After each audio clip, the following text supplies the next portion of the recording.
Pero fíjense que un tema que me gustaría tocar, igual lo estábamos charlando detrás de cámaras, acerca de algo sumamente importante para los reformadores, que bueno, todos conocemos la predicación de la palabra de Dios, pero hay un elemento que ellos jamás separaron. De hecho, ellos dicen que los distintivos de una verdadera iglesia es la palabra de Dios y los sacramentos.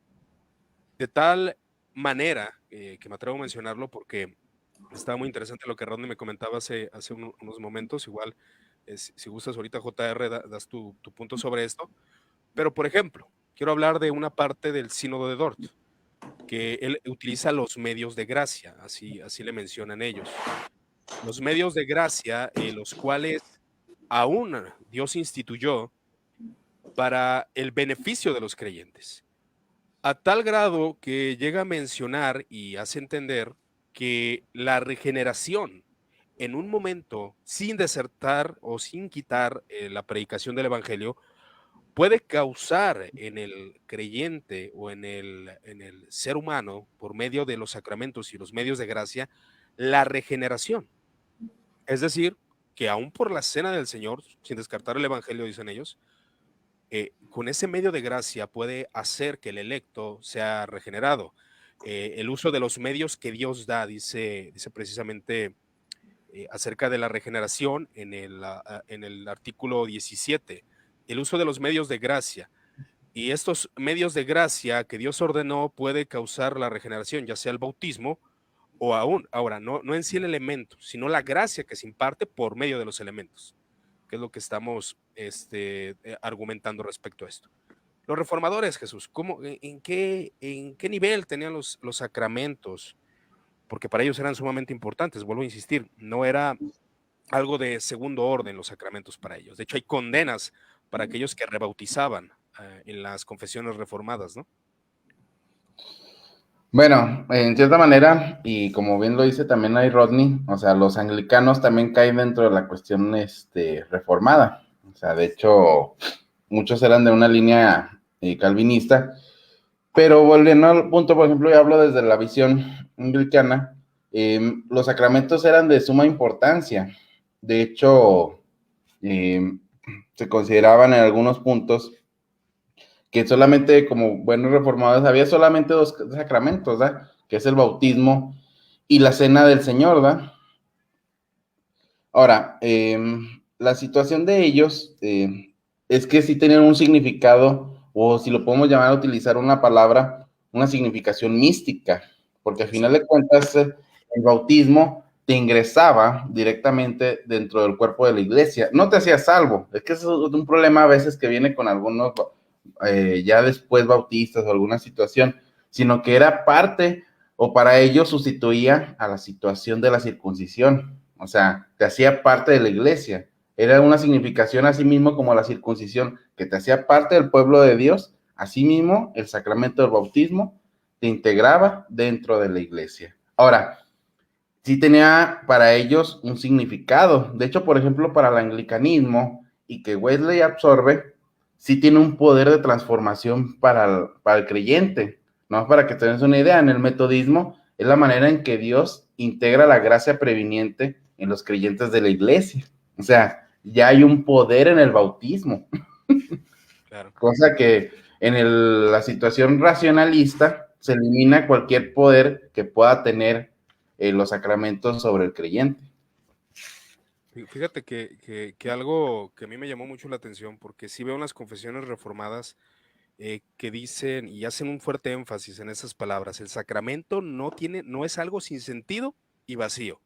O sea, no es Así. vacío como se nos calumnia.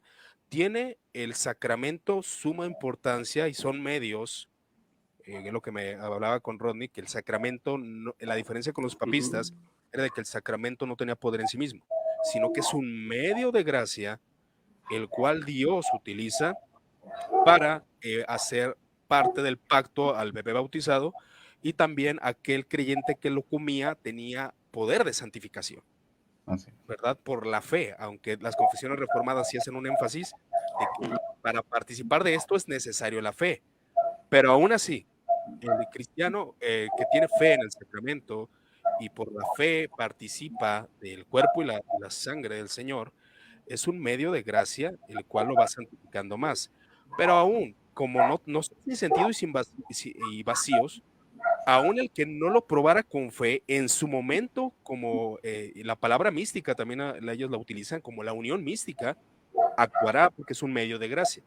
Ahora, la confesión belga me llama la atención que dice lo siguiente: por esta razón, creemos que quien desea entrar a la vida eterna debe ser bautizado una vez con el único bautismo, sin repetirlo jamás, condenando el credo bautismo, ¿verdad?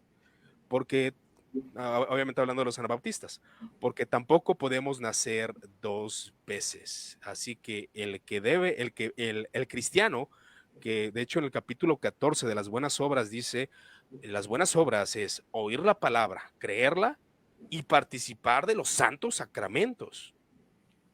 Y a mí me llamó mucho la atención la explicación, Ronnie, que me gustaría que la dieras. ¿Cuál era el concepto del sacramento del Señor en palabras de Calvino? ¿Qué creía él referente a este medio de gracia, el cual, por la obra del Espíritu Santo, actuaba en la vida de los creyentes?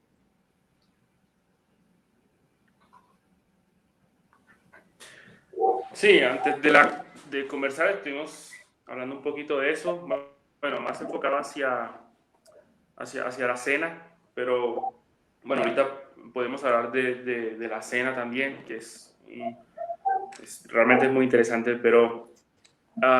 en líneas generales sobre los sacramentos, uh, obviamente sí hubo debates, yo te comenté un poquito en la asamblea de Westminster. Realmente hubo debates sobre demasiadas cosas que nos sorprenderían, pero también hubo debates sobre la eficacia del bautismo. Yo te comenté, bueno, no solo en la asamblea, sino en la segunda reforma continental, este teólogo conocido, Germán Witsius, él no tengo todo el contexto de la cita, como te mencioné, pero él, no sé si lo menciona después, pero él menciona que hay teólogos de mucho renombre que difieren entre ellos sobre la eficacia del bautismo de infantes. Y dice que muchos sostienen que cierto tipo de regeneración y de justificación se otorga a todos los infantes del pacto, sin excepción alguna. Aunque, bueno, también decían que esa regeneración no necesariamente está relacionada con la salvación de forma absoluta, ¿no? Y definitiva. Obviamente tenemos un ejemplo de eso en 1 Corintios 7 también, cuando Pablo dice que vuestros hijos son santos, ¿no? Obviamente es una forma de santificación sin salvación. Pero para eso obviamente es importante comprender el lenguaje sacramental de los reformadores. Nosotros sabemos que un sacramento se compone de dos cosas, del signo y de la cosa significada. En este caso, en el bautismo, el signo es el agua, pero la cosa significada es la regeneración, el lavamiento espiritual, ¿no? de los corazones. Entonces, para los reformadores protestantes, cuando una persona es bautizada, esa persona es regenerada de forma sacramental. Es decir, supongamos que sí, un niño es bautizado, entonces ya podemos lo bautizamos precisamente porque el bautismo es el signo, ¿no? de entrada al pacto, es la insignia cristiana. Consideramos que los niños son miembros del pacto y los tratamos así, como si fueran cristianos, como si fueran regenerados por el bautismo. Ahora, supongamos que este niño, no sé, fue bautizado y tiene 22 años y creyó en Cristo. ¿Okay? Nosotros sabemos que creyó en Cristo porque el Espíritu Santo obró en su corazón y le dio la gracia para creer, para ser salvo. Pero la gracia que él recibió en ese momento, a los 22 años, la recibió cuando creyó. Esa gracia siempre se le va a atribuir al bautismo, precisamente por el significado del sacramento.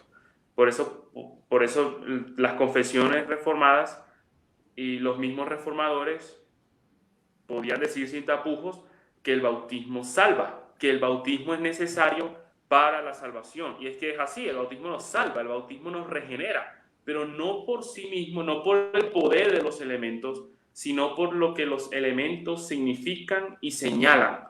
Entonces, siendo que el bautismo señala la regeneración, bien podemos decir que el bautismo nos regenera, que el bautismo nos salva, pero de forma, digamos, sacramental. Pero sí, este es un lenguaje que también es común en los reformadores. Ellos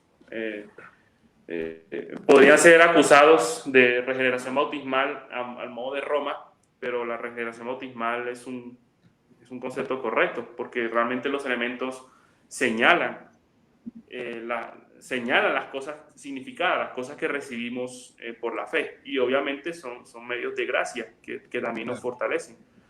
Y no sé si también podemos hablar un poquito sobre la cena, donde el lenguaje realmente es mucho más fuerte. Sí, en ese sentido, precisamente la institución de la religión cristiana Calvino da a entender que la regeneración puede darse aún en el nacimiento, es decir, un bebé ser regenerado. Pero él enfatiza que puede ser antes del bautismo, como en el caso de Juan el Bautista, que era lleno desde el vientre de su madre del Espíritu Santo. Ahora, algo muy interesante es que las confesiones reformadas han declarado, aunque Westminster y aún los bautistas particulares después, obviamente porque ellos rechazan el paidobautismo, pero se tomaba como electos hasta que no mostraran algo diferente a los hijos del pacto. O sea, son cristianos, son electos, no podemos decir que no lo sean, porque como parte del pacto, el poder regenerador, aún enfatizando el Ordus Salutis, que es predestinación, regeneración, que bueno, que es una construcción de la tradición reformada, después de un tiempo, aún con Calvino, pero después se va estructurando aún más. Y trata de mostrar, aunque Westminster hace una distinción, ¿no? Dice, los hijos elegidos o los niños elegidos, aún en su muerte, pues van a la vida eterna, ¿no? Porque fueron regenerados, porque así es como funciona, la regeneración previa, ¿no? Que es parte de la tradición reformada. Aunque podemos hablar de mil y un cosas respecto a eso.